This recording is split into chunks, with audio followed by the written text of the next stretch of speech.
in JavaScript. Uh, this question falsely is most common asked in interview. So please watch this video till end. I will explain each and everything on why we are using falsy and why we called this falsy in JavaScript. So first, falsy is the means I can falsy is a value which something e- evaluate to the false for the instance when we are checking any variable.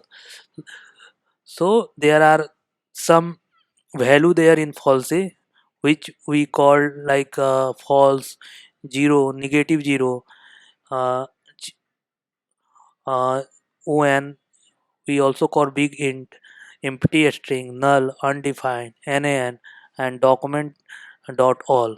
So before going to the this false, I will show you some example how we can evaluate this within the code. So I'm showing off this code to you guys. Wait.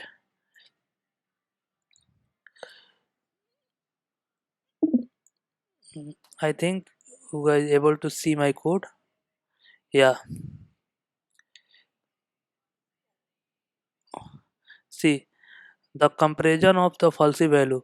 If this is the number 0 which first, so if we give console.log 0 is equal to 0, double equal to 0, then it will return true. If you give 0 double is equal to on 0n, it will return 2.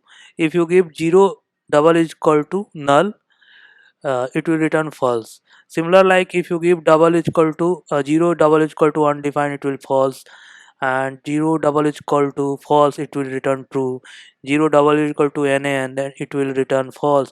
And if you give 0 double is equal to empty string, it will return true.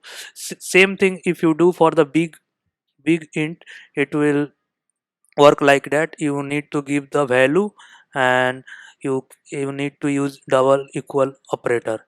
So I have done for this whole for the 0, for big int, big int,